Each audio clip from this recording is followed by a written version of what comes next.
Olá, sejam muito bem-vindos ao canal de YouTube do Museu Lourdes ZX Spectrum. 2022, nova série de vídeos, muita coisa que temos aqui para partilhar. Há muitas doações, muitas aquisições, muitos objetos fora do vulgar, algumas bombas, usando a expressão do André. Portanto, há muito que falar e, portanto, queremos que este ano seja mais um ano de crescimento também dos canais digitais do museu e vamos inclusivamente tentar fazer o esforço de lançar alguns vídeos também legendados para que os nossos amigos internacionais possam naturalmente acompanhar o projeto.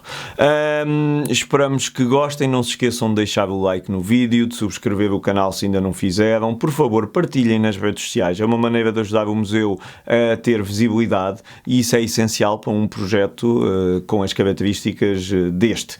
E portanto, sem mais demoras, vamos ao vídeo de hoje. Um CPC 464 da Schneider, a marca com que os computadores da Amstrad apareciam maioritariamente na Alemanha. Nós tínhamos já o Amstrad, que tem assim umas teclas com cor também verde e vermelho, e no caso do 6128, que tem a disquete de 3 polegadas, tínhamos tanto o da Amstrad como o da Schneider.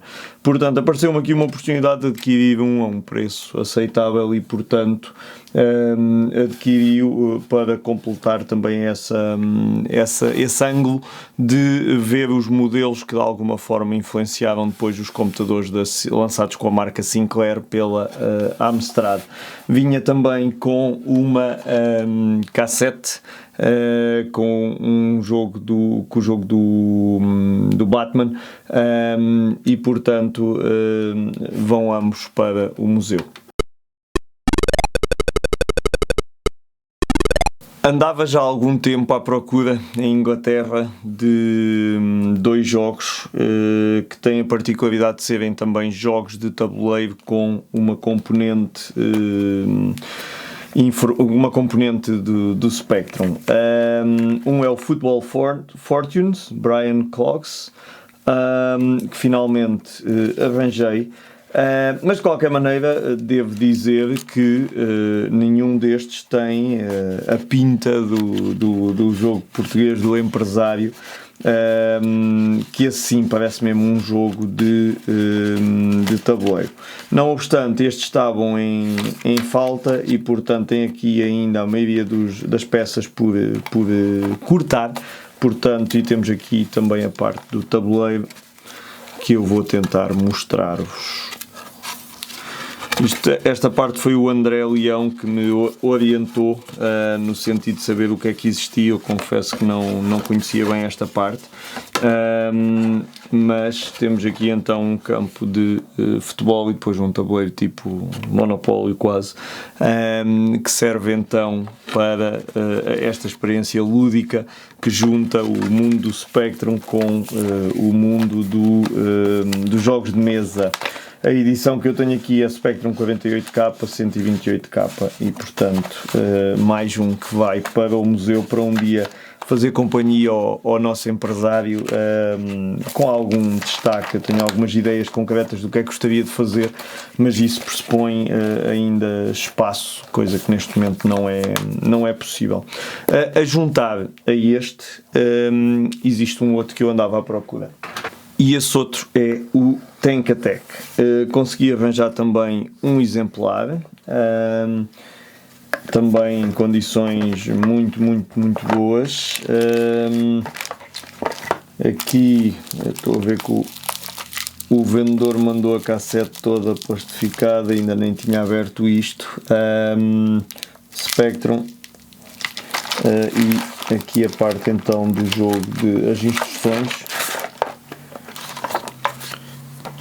as instruções com bastante qualidade e o tabuleiro. Vamos aqui tentar ver.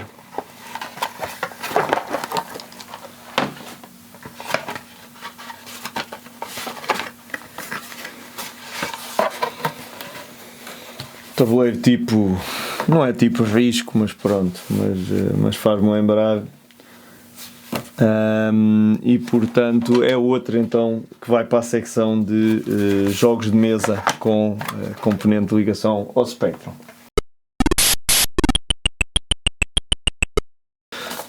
Comecemos agora com alguns donativos. Uma caneta ótica da SH Electronics. Eu penso que já tínhamos, porque eu tenho ideia que há tempos adquiri os vários modelos de interfaces da SH. Foi uma oferta do Pedro Moraes para o museu. O Pedro é de Lisboa, tinha-nos contactado por e-mail e depois tomou então a iniciativa de enviar. E pronto, presumo que fosse mesmo a interface, a caneta ótica dele, porque está obviamente aqui também decorado e tem o nome dele aqui completo, e portanto é mais um que vai para o museu. Eu vou só aqui abrir para mostrar e para depois fazermos a referência à doação também no nosso Hall of Thanks, que começa a ficar bastante grande. Os light pens são uma coisa engraçada porque eu nunca as usei no Spectrum, apesar de ter algumas desde miúdo. Eu tenho uma feita pelo meu tio que está guardada aqui com uma caneta Molin, e portanto esta está exposta assim no museu. SH Light Pen, aqui com o manualzinho, software, a interface e a caneta então, ótica, aqui a interface onde ela vai ligar. E portanto muito obrigado ao Pedro mais uma vez, e dá para o espólio do museu naturalmente, e provavelmente uma vez já temos uma exposição, ser usada como para exposição numa componente itinerante que façamos ou alguma coisa do tipo. Muito obrigado. Aqui temos um objeto moderno e um objeto que pode parecer estranho, porque é que se vai incorporar na coleção. Estamos a falar de um Raspberry Pi, mas do Raspberry Pi 400, kit de computador pessoal. Portanto, este já foi adquirido em Portugal, penso que na Mauser. Este computador, quando surgiu, chamou bastante a atenção porque junta as capacidades de um Raspberry Pi com um teclado, com um aspecto extremamente profissional já, e portanto tem aqui um simbolismo muito importante. Primeiro porque isto nasce em Cambridge, e Cambridge, eu já falei disso em outros vídeos, já mostrei livros até, sobre o chamado Cambridge Phenomenon, ou seja, as criações feitas a partir de Cambridge para o mundo, sendo o Spectrum, sendo o Raspberry Pi, o BBC Micro, muitas outras que são lá referidas. Mas, portanto, este objeto é também considerado, digamos, o sucessor, de alguma forma, a nível de conceito, do Spectrum. Ora, estamos a falar de um computador com teclado embutido, com basicamente a capacidade de se ligar a uma televisão, hoje por HDMI, e não tanto como era feito na altura, mas já com o teclado, já com as suas capacidades, e que permite introduzir as pessoas à computação, também à realização de algumas montagens eletrónicas, por causa da capacidade, obviamente, depois de expandir o computador e fazer pequenas brincadeiras. Eu penso que já terei referido no nosso museu. Todas as televisões são alimentadas, cada uma delas é alimentada por um Raspberry Pi, e esse Raspberry Pi depois tem, por exemplo, uns botões de pressão. Quando a gente carrega, mudam o vídeo que está a ser reproduzido, por exemplo, para a sua versão inglesa ou espanhola, ou puxam para a página da frente, ou seja, dá para interagir com o computador. Isso é feito programaticamente, utilizando aqui um conjunto de características de expansão. É aqui estas portas que estão aqui por dentro, uns pinos que permitem fazer esse tipo de coisas. Esse trabalho no museu foi feito pelo meu bom amigo Ricardo Cruz, e no vídeo do aniversário do primeiro ano falámos tudo isso. Quem tiver curiosidade sobre como é que o museu foi sendo feito, quem é que colaborou porque eu apenas dou a cara, obviamente, por muitas pessoas que foram ajudando. Esse vídeo esclarece a maioria dessas coisas. Mas, portanto, temos aqui, então, um Raspberry Pi 400, o suposto sucessor do Spectrum, que vem enriquecer o nosso espólio e que adquirimos precisamente para mostrar às pessoas que os conceitos que Clive Sinclair e outros já na altura exploraram ainda hoje se mantêm também muito vivos e que a introdução às novas tecnologias de informação é crucial e cada vez mais, porque cada vez mais o mundo está a viver à volta delas ou à conta delas e, portanto, tudo isto é muito, muito, muito interessante mesmo para as novas gerações. Márcio Antunes, um dos nossos fãs, seguidores e que já visitou o museu, fui trocando vários e-mails com ele e a certa altura ele disse-me que tinha disponível para ceder ao museu um dos manuais do PCW 8256 e do 8512. O 8256 é um dos computadores que temos em exposição na secção de outras alternativas. É o primeiro computador da Amstrad a utilizar as disquetes 3 polegadas, daí a relevância histórica para nós. E tínhamos um dos manuais, mas faltava-nos o outro, que era este, e portanto o Márcio fez essa doação e o meu muito obrigado por podermos completar também essa parte. Recentemente, fruto de um trabalho de investigação que continuamos a fazer e porque queremos lançar um site sobre conteúdos sobre as invenções do Clive Sinclair, consideramos que existe muita informação naturalmente, existem livros, existe muita coisa, mas do ponto de vista de sites não há propriamente que esteja completamente atualizado e que dê visibilidade a todo o tipo de invenções que foram sendo feitas. Existem alguns muito bons, existia um site antigo, o Planet Sinclair. Eu vastas vezes tentei contactar com o autor, mas nunca consegui, penso que se chama Chris Owen. Mas o que é certo é que há ali algumas componentes que depois não estão cobertas e que nós queremos mudar isso. E portanto, para esse trabalho, naturalmente, tenho vindo a investigar novamente algumas das criações de Clive Sinclair, até para ver até que ponto é que a coleção do museu está representativa do que devia estar. Apercebi-me que havia mais calculadoras ainda do que eu imaginava, e depois há aquelas variantezinhas sempre dentro do mesmo modelo, e portanto foi feito um esforço no sentido de suprimir a maioria das lacunas e já não estaremos assim tão distante de o conseguir fazer. Uma calculadora que me foi tirando um bocadinho do sério foi esta. É uma Sinclair Cambridge Scientific. Eu estou a brincar quando digo que me tirou do sério, mas a questão aqui é que existe a Sinclair Scientific, que tem o aspecto desta também, que é conhecida pela Cambridge, mas a Sinclair Scientific é o modelo que eles chamam de grávida no sentido em que o compartimento da bateria vem para fora, como para ter espaço para uma bateria de 9 volts. E eu fiquei, a certa altura, na dúvida se existia ou não mesmo uma Sinclair Cambridge Scientific e não Sinclair Scientific, que essa Scientific, apesar do aspecto, não tem nada a ver com a série Cambridge. E pronto, existe, e entretanto encontrei-a e consegui adquirir, e portanto aqui está mais uma calculadora que vai reforçar o nosso espólio. Fora software da Sinclair e da Timex, não costumamos propriamente adquirir muito software. Não obstante, há obviamente lançamentos que chamam a atenção, e sempre que há um lançamento também físico, achamos que é algo que devemos tentar apoiar, porque muito disto é feito por carolice e, portanto, compete-nos a nós também, se possível, ajudar a que estes projetos vão para a frente.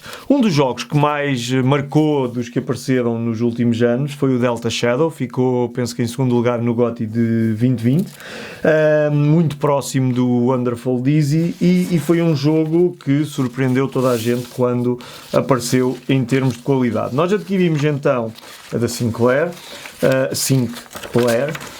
Nós adquirimos então uma cópia do jogo, precisamente pela qualidade da edição física, que achámos que era muito interessante.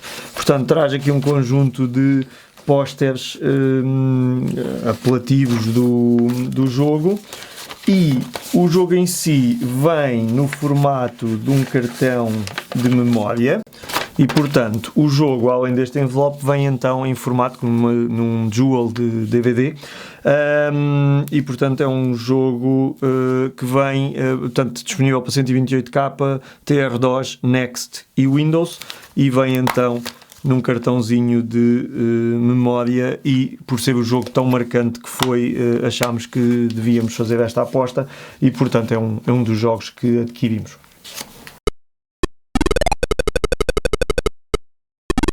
Outro jogo que adquirimos, ainda está selado e foi uma aquisição mais recente do que o Delta Shadow de que falei, mas também da mesma equipa, o Sinclair, foi o Mighty Final Fight. Aqui, obviamente, a qualidade do jogo surpreendeu, mas além disso, foi também porque Final Fight é um dos títulos e é um dos estilos de jogos que eu mais gosto, e portanto aqui foi uma escolha também já muito pessoal de querer ter este jogo para poder mostrar o que hoje em dia se faz. Portanto, é um jogo para 128K, feito pela mesma equipa do Delta Shadow, e que vem em formato de cassete. E aqui tenho uma máquina para vos apresentar, bastante incomum. A máquina é da Índia.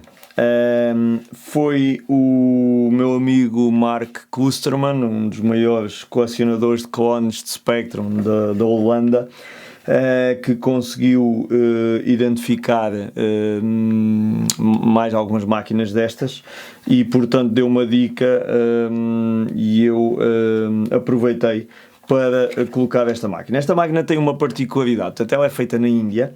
A informação que eu tinha, portanto ela tem uma board que aparece mesmo escrito Issue 7, o que supostamente não existia, porque o Spectrum foi até à Issue 6A, o Spectrum inglês, digamos. E curiosamente a ideia que eu tinha do que o Marco me transmitiu é que isto era uma board feita com licença pela Sinclair. Acontece que eu já não estou nada convencido disso, porque eu tenho estado a processar documentação antiga de um espólio muito relevante, que depois vos darei visibilidade, e no meio desses artigos todos estava um artigo de uma revista inglesa onde aparecia a notícia que a Amstrad estava a tentar perceber como é que tinha sido possível irem parar determinados, penso que eram as Julas, determinados componentes à Índia, porque tinha de ser alguém muito próximo do ciclo de produção dos Spectrums.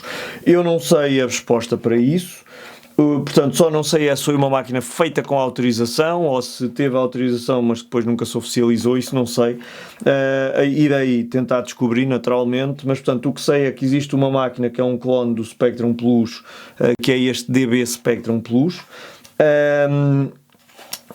Tem aqui o interruptorzinho, apesar de não ser igual, tem uma saída com jack, talvez vídeo composto, eu não experimentei ainda, mas portanto é uma máquina da Índia que também vai reforçar aquela secção do Around the World, que eu acho que é das mais interessantes no museu, e portanto aqui temos então mais este objeto para a coleção. Eu, ao ver estas disquetes, confesso que tenho uma dor. Tenho uma dor porque tem uma história com a alfândega, se bem que desta vez a culpa não foi deles, foi minha. Eu adquiri estas disquetes, são as disquetes de sistema operativo do Amstrad do PC 1512. E portanto tem o MS-DOS, Startup Utilities versão 3.2, o GEM Desktop e o GEM Paint e Manusia. Portanto, são disquetes de origem do sistema da Amstrad. Eu adquiri-as, não sei se vieram dos Estados Unidos, onde é que vieram, pararam na alfândega, naturalmente, veio o aviso para desalfandegar e eu troquei esta encomenda com outra. e infelizmente a outra era mais cara. Portanto, eu declarei que o que vinha na encomenda era uma coisa diferente, mais cara, paguei os impostos naturalmente por essa coisa mais cara, e só me apercebi do erro quando entanto chegou a outra que também parou na alfândega e eu basicamente tive de pagar novamente igual. Não fiquei nada satisfeito, mas não posso mandar vir com ninguém porque dessa vez a culpa foi apenas minha e se calhar do cansaço de tanta coisa ao mesmo tempo, mas pronto, as disquetes vieram, e portanto temos as disquetes de origem para estes computadores para podermos utilizar também. Vamos falar agora de livros, revistas e coisas que tal. Temos muitos objetos que partilhar e cada um com a sua história. Portanto, vamos tentar agrupar aqui alguns e chamar, obviamente, a atenção para as coisas mais relevantes. Nos últimos tempos fiz um esforço a nível de investigar e identificar livros que pudessem ter interesse para o nosso projeto.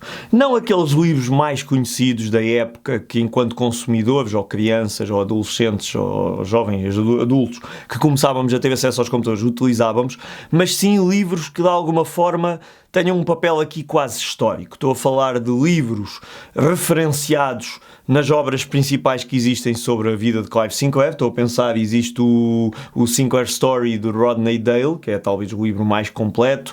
Existe um outro depois com uma visão um bocadinho negativa, o Sunrise Technology, que também temos no museu, naturalmente, e portanto vendo depois as referências desses trabalhos, ou vendo as referências, por exemplo, utilizadas pelo Enrico Tedeschi, o italiano que eu já falei, que fez a primeira exposição quase tentativa de fazer um museu dedicado não só a Sinclair, mas também à Marconi, e portanto o Tedeschi escreveu um livro, é o verdadeiro scrapbook, livro de recortes, e falaremos também sobre ele, que é o Sinclair Archaeology, que está disponível na internet, e portanto o Tedeschi também se baseou em um conjunto de informação, e portanto eu fui à procura de todos esses livros que eles se basearam para poder reforçar aqui as nossas referências bibliográficas. Ao fazer isso encontrei alguns outros pontualmente. Encontrei um livro que está para sair sobre a demo scene do Spectrum, ou seja, a utilização dos computadores mostrando as suas potencialidades, e esse ainda está para ser lançado. Um outro que eu identifiquei com colaboração do Nelson Zagallo é um livro chamado Video Games Around the World, que é muito o conceito de livros que eu também conheço na área da medicina, por exemplo, em que várias pessoas escrevem um capítulo. E, portanto, isto é um livro, o editor é Wolf Editor, MIT Press, portanto, do Massachusetts Institute of Technology, e isto é uma visão sobre os videogames around the world. Tem um capítulo dedicado a Portugal. Esse capítulo é do Nelson Zagallo, que tem o livro de videojogos, que também temos no museu. Fala no Pong, fala no Zé Oliveira, com o Laser. Depois, os primeiros jogos, o Paradise Café, o Portugal 1111, SOR, que eu conheço quem fez, foi uma empresa ligada à Coimbra que fez este jogo. O Alien Evolution, naturalmente, Under Siege, 2011. E portanto dá uma visão sobre o que é que se passou genericamente na área dos videojogos em Portugal. Falo aqui no Rui Tito. Eu tenho ideia que tem aqui citações também do professor António Dias Figueiredo. Tenho quase certeza disso estar aqui. A Why Dreams, uma empresa que falava-se muito a certa altura. E portanto, obviamente sabemos que não estará completo com todo o detalhe que agora o Planeta Sinclair tem feito a nível da parte Sinclair, ZX81, Spectrum e tudo isso. No entanto, não deixa de ser uma visão e que está integrada num livro que fala sobre videojogos no mundo inteiro e portanto acho que tem muito mérito. E refere aqui, nas referências, tem os trabalhos do Eduardo Beiva, da Universidade do Minho, com quem também já troquei umas palavras. Fala aqui no Sunrise Technology, que tem uma visão um bocadinho negativa das coisas feitas por Clive Sinclair. Eduardo Beiva e Manuel Leitor, o ministro atual da Tecnologia. Um outro que eu não conheço. Depois o livro do Paulo Carrasco e do Rui Tito. António Dias Figueiredo, como eu dizia, 2004, Engenharia Informática em Momentos de Inovação e Engenharia em Portugal. Patrícia Gouveia, pronto, diversas outras coisas depois e os próprios livros do Nelson Zagal, com que reforçam aqui a visão que foi dada sobre Portugal. Portanto, um livro interessante e fora do circuito normal, mais do circuito, se calhar, de investigadores e tudo isso, e portanto parece-me interessante. Ao investigar todos estes livros, além de um que já referi que encontrei relacionado com a chamada Demo Scene, encontrei um outro que também me chamou a atenção. Colin Woodcock, de ZX Spectrum on Your PC, Emulators, Utilities and More, Second Edition. Da Lulu, portanto, isto é um daqueles livros que eu não sei se isto não é impresso pedido. E, portanto, estamos a falar 30 anos depois do seu lançamento, do Spectrum. É hoje um dos computadores mais emulados no mundo, não está morto e esquecido, muito pelo contrário. E depois então para o PC, pronto. Focando-se primariamente em dois dos mais amigáveis emuladores para Windows, o Spectaculator e o ZX Spin. O ZX Spectrum on your PC explains all the main features of these applications. Pronto, portanto, aqui, lá está. É interessantíssimo perceber que até um livro sobre como emular o Spectrum no PC é possível encontrar. E, portanto, eu desconhecia completamente isto. Mais uma vez, acho que é um livro muito pouco comercial, é um livro que está em circuitos muito de nicho. Mas pronto, é um livro que acho que é um complemento engraçado ao que temos no museu. Estou aqui a ver uma referência a uma pessoa que conheço, o Andrew Owen,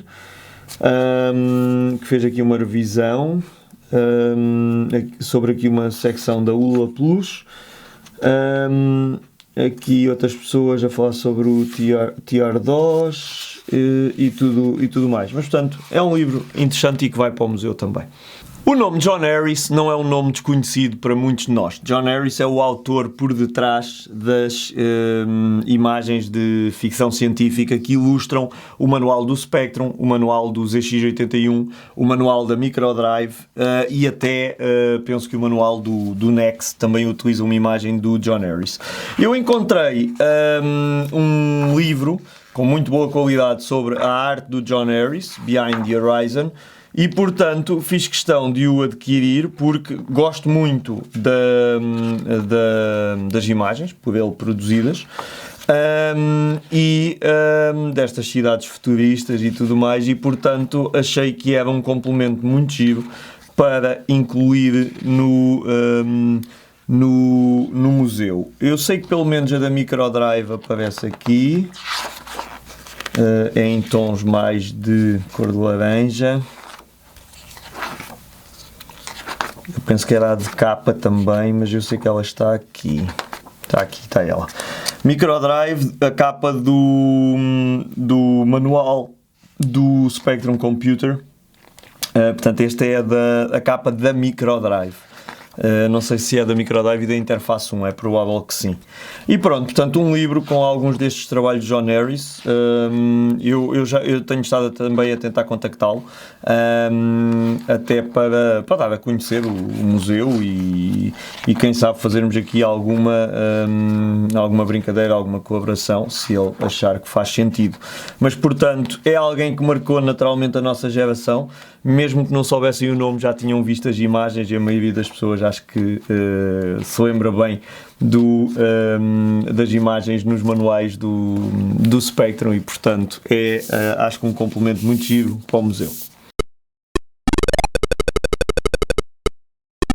Quando comecei a coleção, lembro-me de pensar como é que ia balizar, definir até onde é que ia e onde é que deixava de ir.